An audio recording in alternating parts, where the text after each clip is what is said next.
Welcome to Peninsula Seniors Out and About.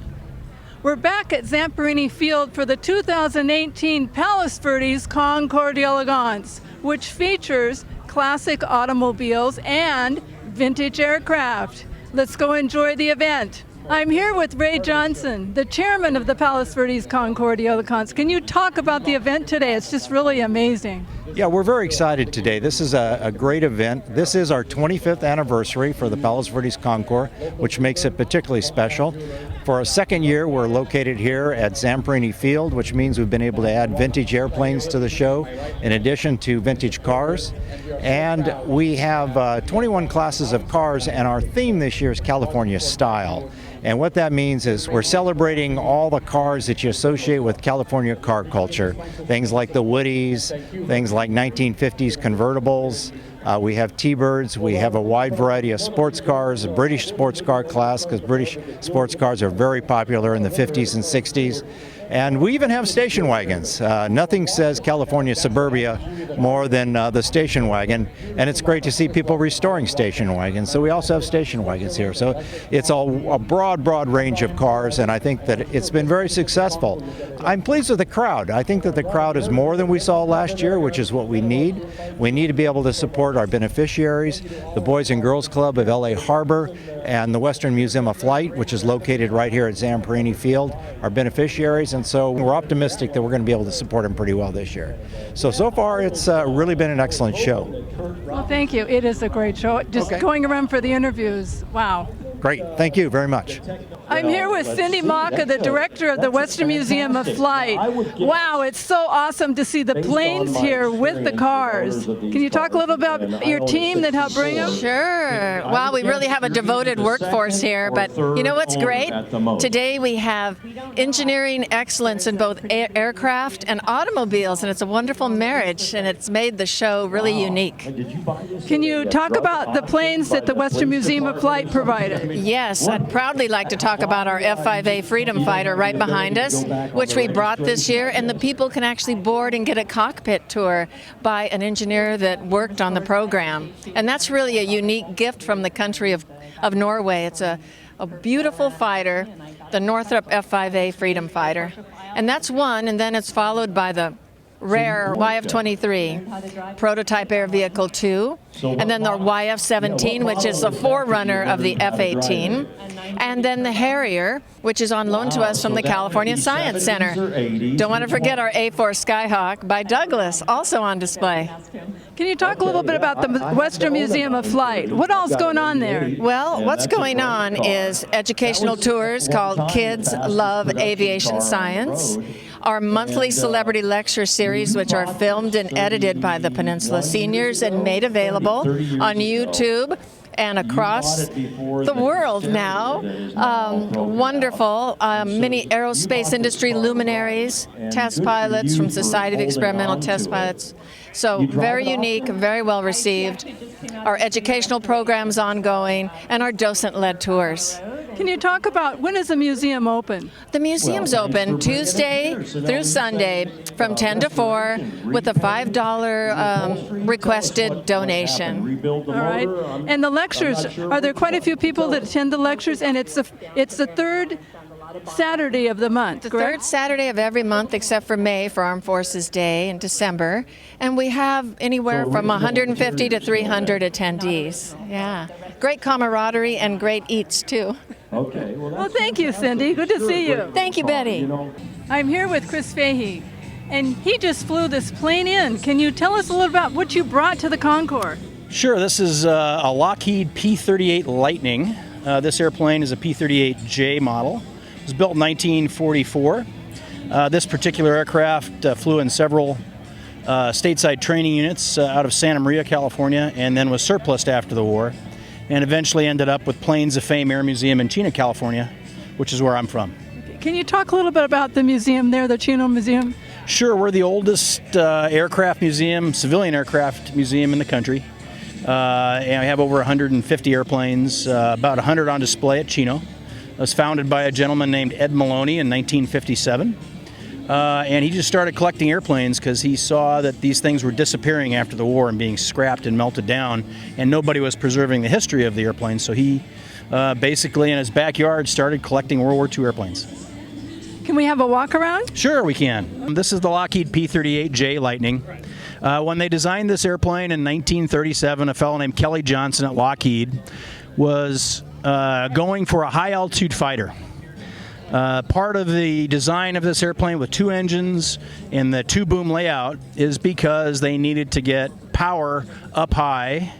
To do that, they needed what's called a turbo supercharger, which is in the back of the airplane.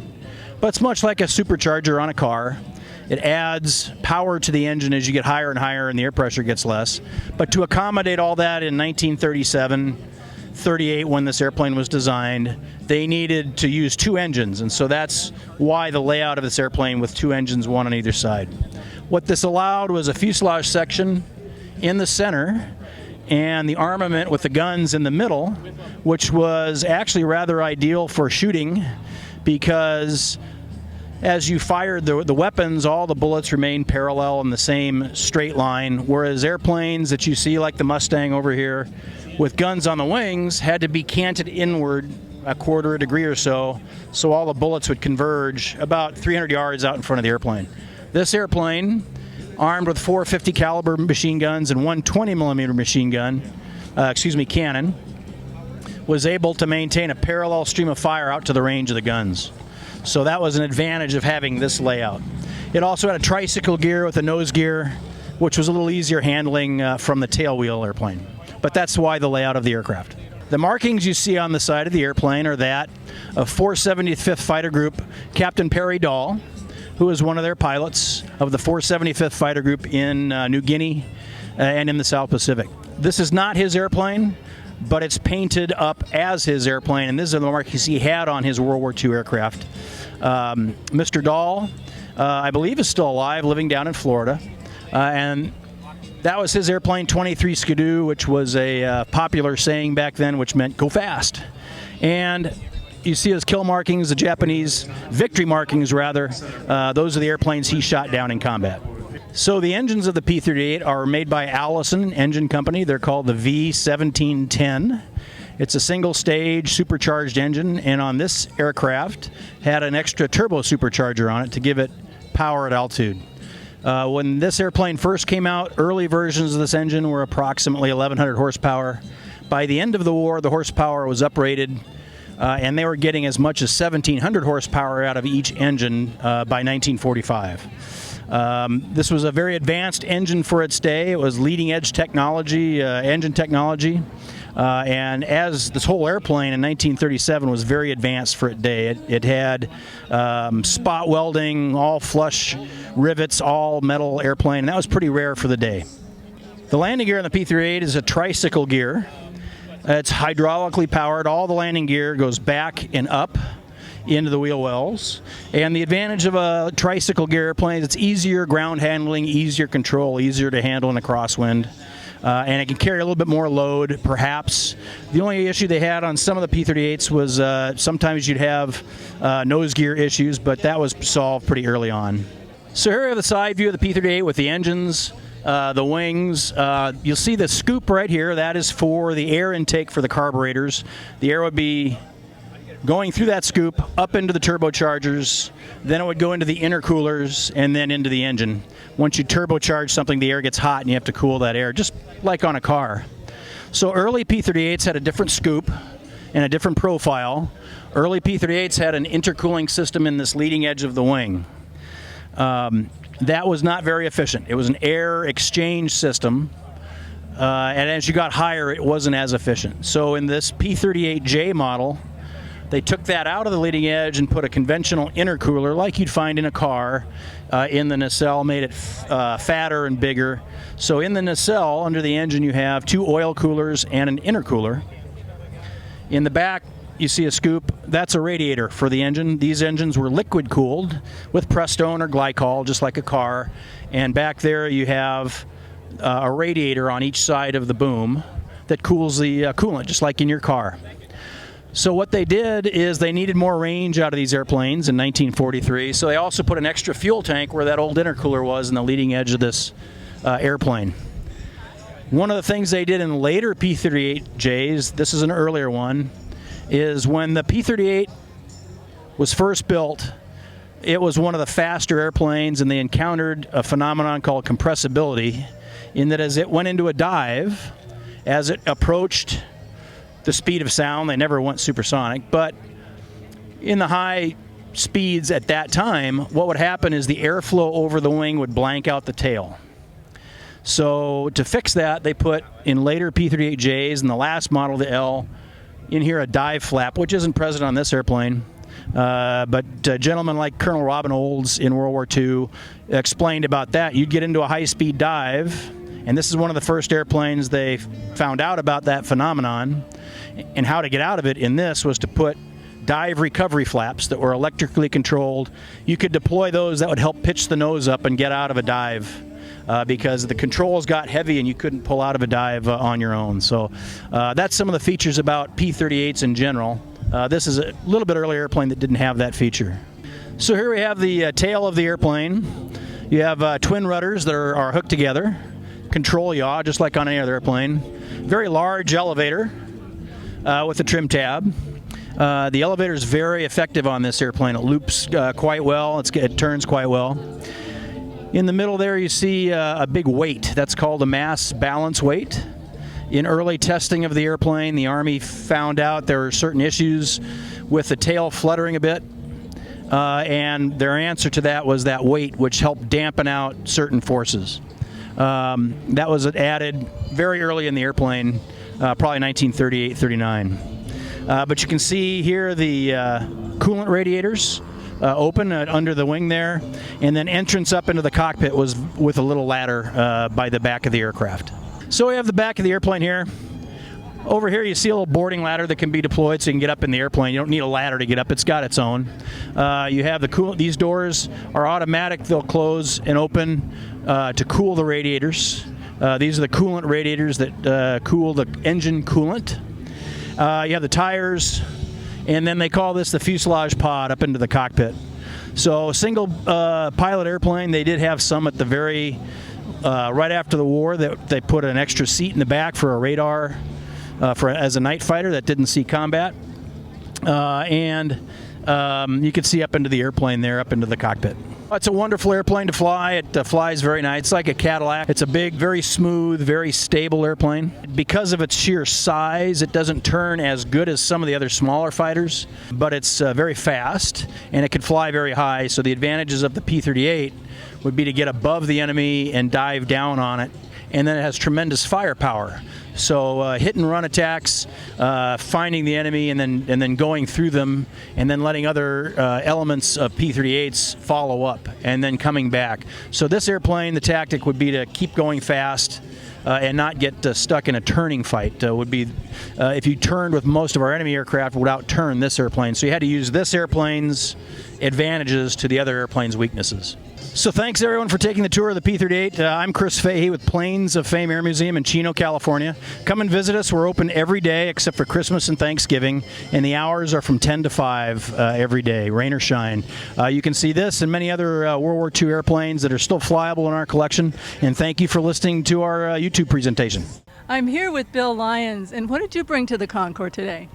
We brought a 1929 Duesenberg Murphy disappearing top torpedo convertible.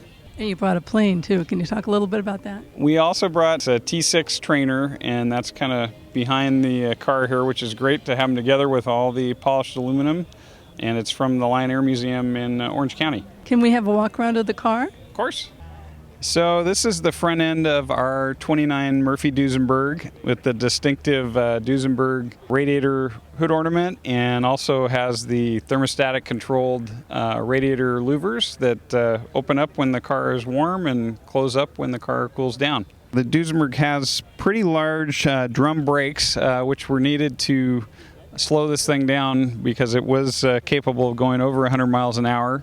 And one of the interesting things about Duesenberg, and when we get to the dashboard you'll be able to see it, but there's a brake modulation dial that sort of allows you to fine-tune the braking for either dry or wet or ice to hopefully prevent you from locking up the wheels. So kind of ahead of its time for 1929. From here you can start to see this band of polished aluminum that starts right at the radiator cap and actually will go all the way to the tip of the rear of the car, the tip of the tail in the back. But this Murphy torpedo design was really unique. There was only 5 cars built on a short wheelbase like this, and there's one long wheelbase car, but they had this very distinctive polished aluminum detail that runs all the way to the rear of the car. Also distinctive Murphy windshield, which is repeated in most of the Murphy designs. Somewhat typical for the time and with Duesenbergs, but having the side mount spares, pretty unusual by today's standards, and also these big, huge disc wheel covers, which are pretty attractive, especially with the tie-in to the paint color. Now this Murphy design, as I said earlier, it's called a torpedo convertible, and this is really the torpedo end of that design, with this boat tail that tapers down just a little bit, but comes to a real hard point and a crease here. There's a rumble seat for one in the back here, and amazingly enough, the whole top mechanism hides underneath that beautiful polished aluminum panel as well. So really unique for Duesenbergs and for any cars even back in 1929. Also somewhat typical of Duesenberg, the taillights here have, when they're depressed, it actually spells out stop in red letters that light up, which is kind of cool. But this is really one of the unique features of this car, having this really dramatic boat tail and polished aluminum all the way from the tip to the tail of the car. Typical Duesenberg fashion, a lot going on with the dash. You can probably just see the brake modulation dial kind of under the left windshield wiper motor there, which indicates maximum with dry and small letters underneath, and then rain is the next setting, then snow, then ice, and minimum in large letters over on the right. They all had a pretty interesting clock in the dash, as well as the first idiot lights that I was aware of, where there's sort of 4 lights that come on to indicate various things to the driver, like, okay, you've covered this many thousand miles and it's time to get your oil changed or lube the chassis, things like that. So a really sleek dash, dual wiper motors with little tiny wipers that don't do a whole lot, but that was the best you could get back then. This is the power plant for the J model Duesenberg. So is this straight 8 Lycoming built engine. It's about 420 cubic inches, 4 valves per cylinder, dual overhead cam, and produced a 265 horsepower, which could get the car well over 100 miles an hour. They were all green porcelain finish, and a lot of jewelry going on under here. So this car was ordered new from the Murphy Coach Build Corporation. They served as the dealer for Duesenberg on the transaction by a woman named Ann Burnett of Texas, who was from a very prominent banking, oil, and cattle family, I believe. And in 1929, just the Duesenberg rolling chassis with the engine cost about $8,500, and a completed car like this, I believe, was about $15,000. But depending on the car, they could go even over $20,000, which was an enormous amount of money at the time. But from the original ownership, it passed through a number of different owners, I think through a dealer in New York, and it went to Philadelphia, wound up in the Pacific Northwest for a while, and ultimately in the Imperial Palace collection in Nevada. And then my father acquired it in 1999, and we had it for a while just in the condition it was in, and then started a pretty lengthy restoration, which completed in about 2007. I'm here with Mark Foster, and he flew in this plane behind us. Can you tell us a little bit about it? Yep, what you see behind us here is a World War II advanced trainer called a T6 Texan. Tell you all sorts of stuff about it, but the basic of the airplane is this is the airplane that was used to train in an advanced way the pilots who would ultimately fly like P-51 Mustangs and Corsairs and B-25s and B-17. So this is the airplane that they really honed their skills on before they went on and got checked out into the airplane that was going to go fly and fight overseas. Okay, so can we have a walk around? Well, certainly. Let's do it. Okay, so we're standing in front of the North American T6 Texan here. It's powered by a Pratt & Whitney. It's a radial engine. It's a 9-cylinder radial engine. Produces about 600 horsepower and drives this rather large propeller here, which is a Hamilton Standard propeller, one of the main manufacturers of propellers during World War II. And this engine will propel the airplane to like about a cruise speed of maybe about 140 knots or so, but very dependable. In fact, Pratt & Whitney, their slogan was dependable engine. So it's a great engine to have on the front of an airplane. So now we're under the T6 Texan here. You can kind of see it's got a rather narrow landing gear by some airplanes, but kind of wider than others. The airplane was a little tricky for takeoff and landing, and that's what made the airplane such a great trainer, because if you could land this airplane proficiently, then you could fly a P-51 Mustang or an F-4U Corsair or any of those type of airplanes. So that was kind of the idea behind the North American T6 Texan. So now we're back here in front of the T6, and a little bit of background on what a T6 really is. You know, mentioned before, it's an advanced trainer in World War II, but you know, they used them from World War II through Korea, and they actually used them in some counterinsurgency missions. So they were armed at times and flew against on the front lines and behind enemy lines. So it's a pretty interesting airplane when you think of it from that aspect.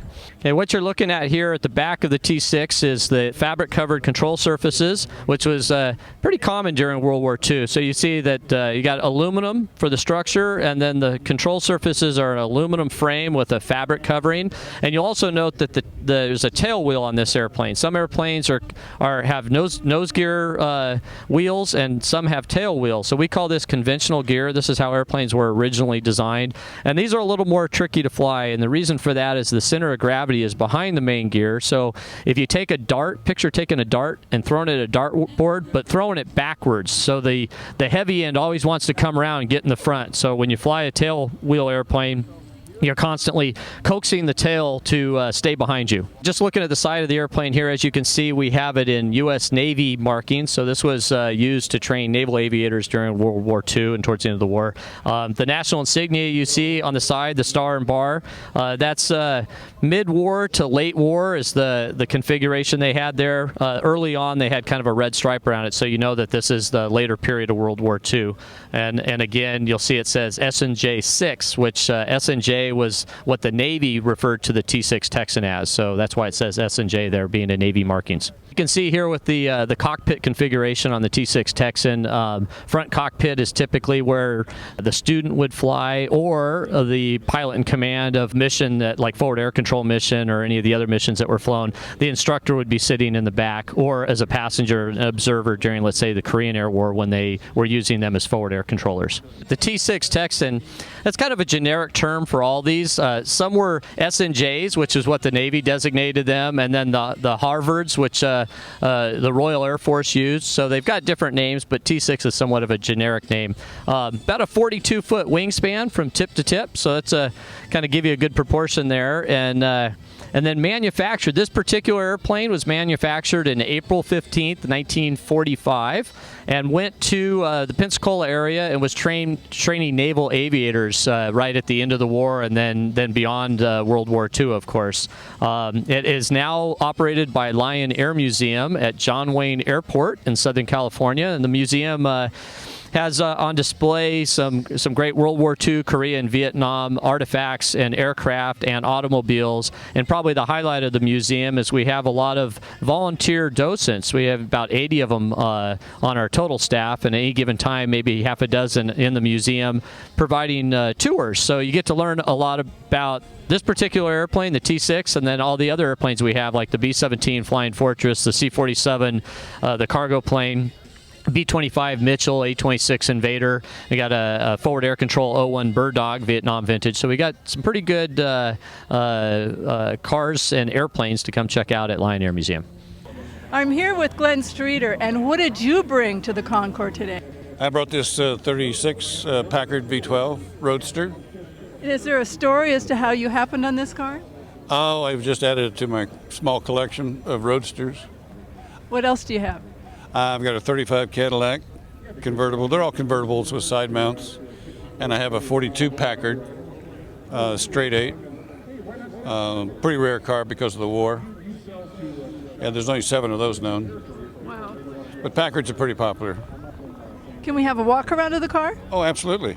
So this is a 36 Packard Roadster, side mounts, rumble seat. It's a V12 inside here. It's 175 horsepower. And of course you can see the vents in the front of the hood. They're closed right now and they open when the car gets warm, to ventilate it. And I've had this car for about 5 years and it's fabulous. The 36 was the last year of the suicide doors, and after that the doors open regular. So anyway, one of the nice features about this car is the suicide doors, and this is the last year that they had suicide doors. And the little bit of custom work that was done on this by Bonham and Schwartz, you can tell the wood's different, the top's been raised up probably for a very tall person, and it's in magnificent condition though, it's gorgeous. That's a standard Packard dashboard for 36 with glove boxes on both sides. Got a courtesy light. This one's equipped with a radio, AM radio, of course. And then the light controls are actually on the steering wheel. Turn them on and off. And also we added turn signals to the car when it was restored. You can tell this is a 6-wheel vehicle, and these are spoke wheels. They were an added feature versus the disc wheels, so that helps. And there's twin spares on both sides. And instead of a trunk, it has a rumble seat in the back. So anyway, this is the rumble seat instead of a trunk. This closes up, but it opens up. It's got a seat, and this is to protect you from your arms getting burnt on the metal. So these are all padded. And I do have a Packard trunk, but I don't have it on this particular car. But this folds down, and then the trunk would sit on here. So I'm here with Corrine, it's my girlfriend, and 36 Packard with the suicide doors on it. And yeah, it's an interesting car to drive. It's very heavy, weighs about 5,400 pounds, almost 3 tons. I've got a 42 that it's a lot easier to drive than this. This car doesn't have independent suspension or hydraulic brakes. They're mechanical. They work really well, but it's not the easiest car to drive around. I think it drives like a refrigerator. I was going to say like a tank, but yeah, small tank. So this is my 36 Packard, and I keep it in the factory where we make jukeboxes. I own Rockola. We're the last jukebox factory in America. You can get one of our catalogs on the internet, whatever. Come by and take a nickel tour of the factory, and you can see a couple of my cars. And it's in Torrance on 208th Street, right across the street from Meadowbrook. I'm here with Stan Lucas. And what did you bring to the Concours this year? This 21 Stutz Bearcat, and also the Auburn Speedster that's behind it. How'd you happen to find this Stutz? Oh, I've always been a candidate for another Stutz. I've got 5. This one came up for sale at an auction. The family that owned it have had it for 99 years or 98 years and couldn't decide which part of the family should get it. So it went to auction, and then I bought it at the auction this year. What a find. Can we have a closer up look? It's a 21 Stutz. You can see the badge on the front, Stutz Bearcat from Indianapolis. It's a very typical front of a Stutz. It's the last Stutz they made with right-hand drive in 1922. Stutz and Pierce Arrow both changed to left drive like all the rest of the cars were, except for Rolls-Royce. And it's the last year with the outdoor gear shift and outdoor brake handle. You can see the Stutz badge identifying Indianapolis on the car. It's a standard type of headlight that was on a lot of cars in that era, but they're all slightly customed. And these have the Stutz badge on top of each headlight shell. And these are the original lights, and frequently you don't find the original lights still on cars of this age. And that's a crank hole cover at the bottom. You unscrew the cap to put the hand crank in if you need to hand crank the car. Although it has an electric starter, it wasn't uncommon to crank them by hand.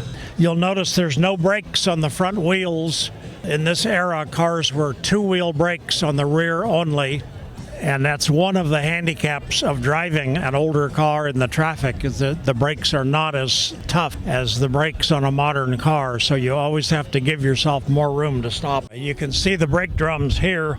They're a little bit larger than many cars of that era, partly because it was a sporty sort of car capable of fairly high speed. And so you needed adequate brakes, and there's only two brakes on the car on the rear. There's no brakes on the front, which was absolutely standard in 1921. There were no four-wheel brake cars at that time. So both the road service brake and the handbrake operate on the same drum. And usually in a sort of emergency stop, you use both at the same time for better stopping. I don't know if you noticed the wooden disc friction type shock absorbers. They resist motion on the front axle. You can see under the hood, it's a standard Stutz layout. Dual valves, two exhaust valves and two inlet valves on each cylinder. So therefore two cams, one in each side of the block. The valves come out these valve cages if you disconnect these springs, and out the top. There's a spark plug on each side for each cylinder. So there's four plugs here, and there's four plugs on that side, and a dual ignition system. So we have two plugs and two complete ignition systems, and a great big carburetor. Big heavy manifolds.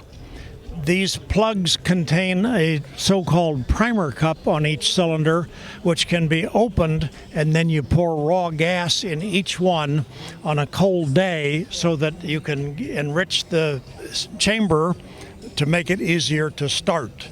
Primer cups were quite standard on most cars until about 1923 or 24, and then they had learned to use a choke more effectively, and the primer cups weren't so necessary, but they're a nice touch. And very few old engines today still have the original lavish little brass primer cups with the handles on them. This one is fortunate, it's still got all of it. A standard big long stroke four-cylinder Stutz engine. This is the last year of the Stutz with the outdoor gear shift and the outdoor brake handle. The next year they've had them inside, and that was kind of a distinctive landmark on the early Stutz open cars. And you'll notice there's no door on this side. In 21 they offered this Bearcat with a solid body on that side and no door, or you had the choice of having a door. This particular car has a door on that side, but they didn't all have. It was optional. There's not very much on the dash. Temperature gauge, or not a temperature gauge, but an oil pressure gauge and an ammeter, and the ignition switch, which works single ignition or double ignition. Ignition was always an issue in these days. The engine has two spark plugs and two ignition systems on each cylinder, and you can run it on one or on both. Normally you run both, but you want to make sure both of them are working separately. There's a fuel pump here to start up.